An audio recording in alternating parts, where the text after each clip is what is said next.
I can't wait to show you how I made this soft spring vignette. This entire look started with just a few of the products from Sonnet's Garden Blooms April Makers Box and a few items from my stash, and I'm going to show you exactly how I put it all together. My name is Cindy, my husband is Chris. Welcome to CNC DIY Factory. About a month ago, this shelf from Target was the talk of the town, so when I saw it, I grabbed it. It is perfect for the littles that I love to collect. So I went to my paint stash and I found parchment from Fusion Mineral Paint. Now this is one from a previous maker's box, and I'm applying one coat to the inside panels of this little shelf. For the rest of this shelf, I am applying one coat of the Bellwood from this month's Maker's Box. I love this soft green. It is perfect for spring. If you are new to CNC DIY Factory, Chris and I are a husband and wife team who love to upcycle thrifted finds as well as create our own DIY kits with our laser cutter, and we have recently started creating and offering DTF transfers and t-shirts. You can check out our website at cncdiyfactory.com. Sonnet curates all of the paint colors each month to work with the papers and the decoupage napkin, which make it so easy to create beautiful vignettes. For this shelf, I want to use the decoupage napkin from the Maker's Box, but before applying it, I am removing the back layers or plies of the napkin. Now you can keep these extra plies to use for other projects if you want, and you can create your own decoupage napkin with them. I really enjoy working with napkins. There are so many things you can do with them. My favorite decoupage method for napkins is the iron method. Now to start, I'll trace out the areas that I want the napkin. I'll use my fingernail to gently score a line into the napkin along the inside of the shelf panel. Then I'll carefully cut the napkin to fit. Once I have the pieces cut to fit my project, I will apply a good even layer of Mod Podge. Now you can use any type of decoupage medium of choice, but I have found for this method, the Mod Podge works best. Once I have a nice even layer of Mod Podge, I will dry it with my heat gun. Now you want it dry in order to lay your napkin down exactly where you want it. Then I'll take a piece of parchment paper and place it over the napkin to keep it from being scorched. And using my craft iron, I will iron the napkin to the surface. Now this method usually works best for flat surfaces. This shelf has that scalloped piece at the top that hangs over the top panel. Now I checked before using this method to see if my iron will fit up under that overhang, and yes it does. Once I have the napkin ironed onto the Mod Podge, I'll use a brush-on sealer to seal and protect the top of the napkin. Now for this project I am using Wise Owl varnish in the matte finish. Once you finish sealing and protecting the napkin, this project could be complete. The Fusion Mineral Paint has a built-in sealer, so at this point, everything is sealed and protected. But I want a more vintage feel to this shelf. To get that vintage look, I am using the DIY clear wax, and I am applying it over the entire surface of this shelf. This will add a little extra protection as well as a barrier to the dark wax that I will be adding next. My favorite dark wax is the Howard's Chalk Teak Wax in Dark. This is a creamy wax that goes on smooth and it buffs back easily. It also is a more true brown wax as opposed to a brown black wax. Now this is my kind of vintage look. I love the effect this wax gives. Tell me in the comments if you like this look.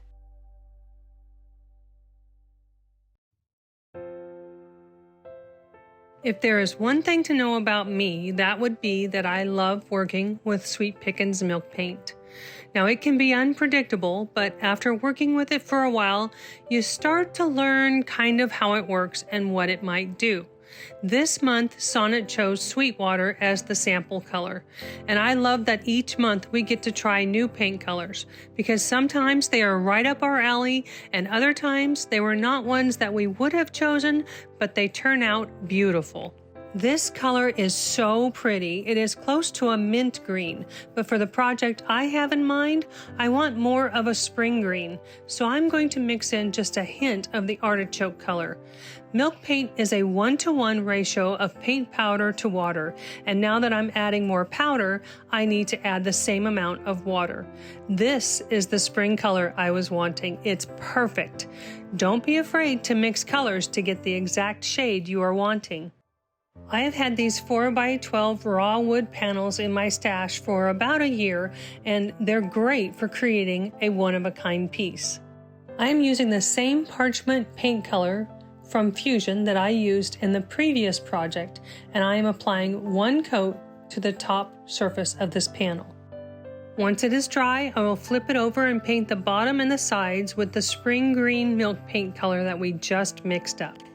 I mentioned earlier that milk paint can be unpredictable, but after working with it for a while, you learn a little bit about how it works. When applying milk paint to raw wood, I know that I probably will not get much, if any, crackle or crazing.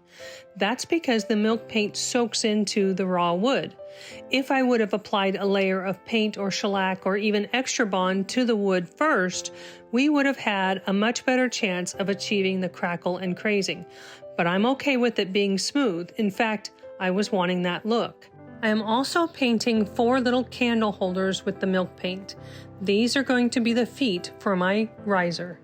After applying 2 coats of the milk paint for full coverage and then drying them, I'm going to sand it down with the 220 grit sandpaper to get that buttery smooth finish.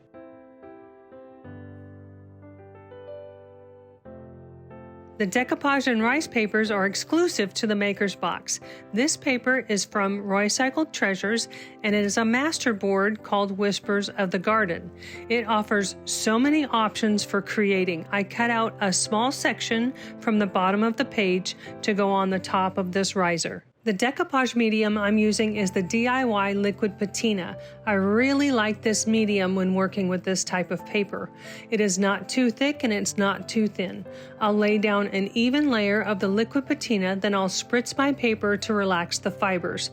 Then I'll smooth it down with my paintbrush to gently work out any air bubbles or wrinkles.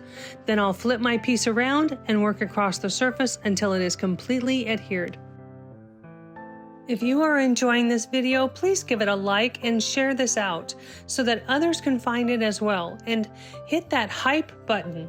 This tells the algorithm to show it to more people who would also enjoy this video. It doesn't cost you anything, but it really helps our small channel grow.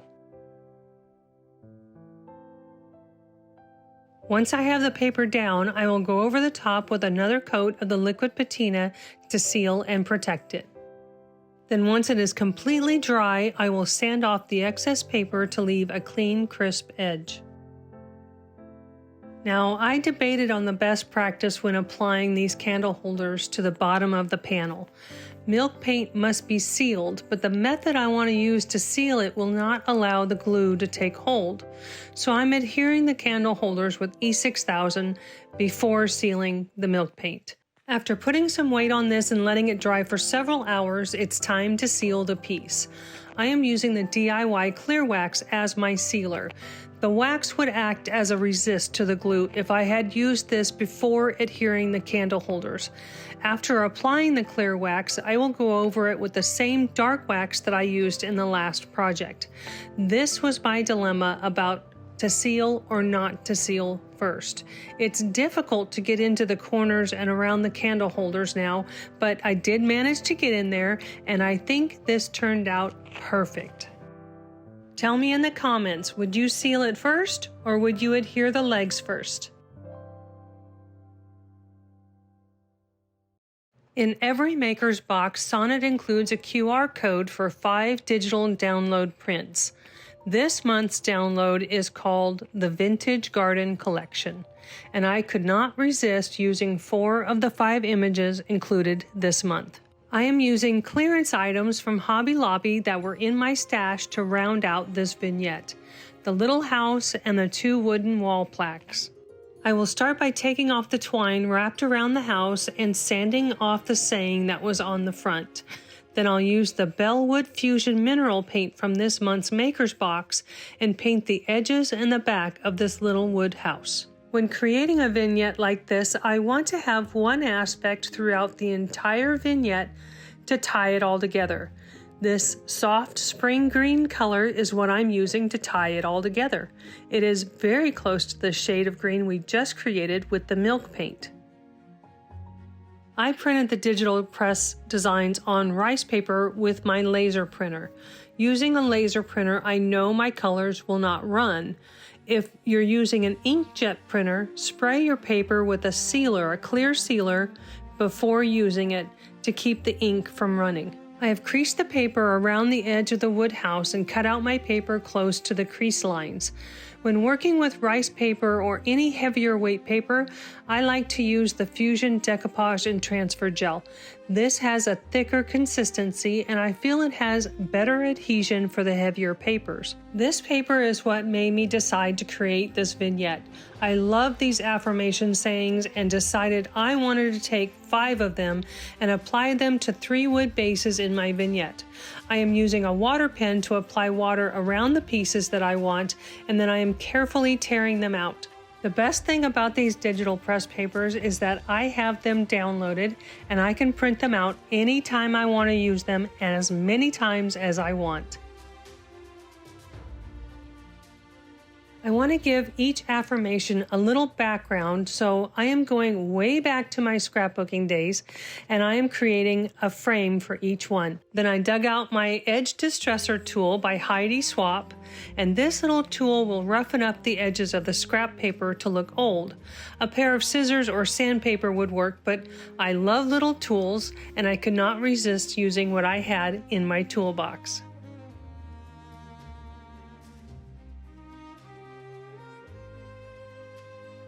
After I have all of the pieces torn out and distressed, I will use the Fusion Decoupage and Transfer Gel to adhere them all together.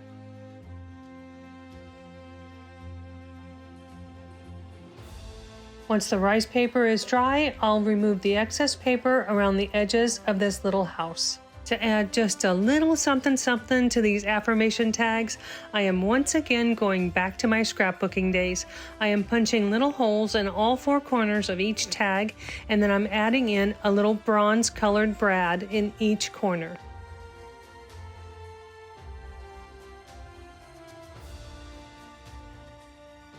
These little details really elevate a project and give it dimension and character.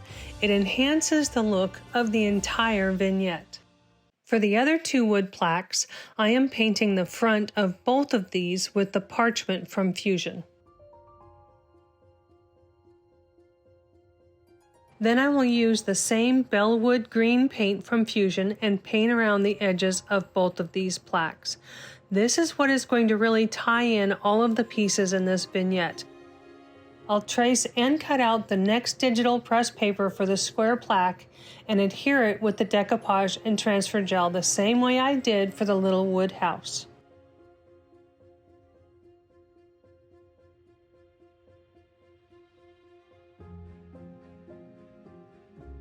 And then finally, the last digital press print will go on the rectangle plaque the same way. I chose 3 different sizes and shapes to create visual interest and height in my vignette. And once they're dry, I will remove the excess paper around the edges.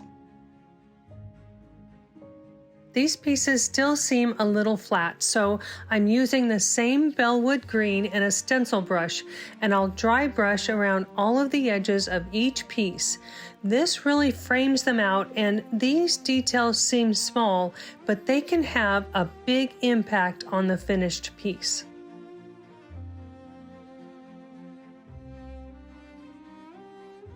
They already look so good together, but wait, we need to add the affirmation tags.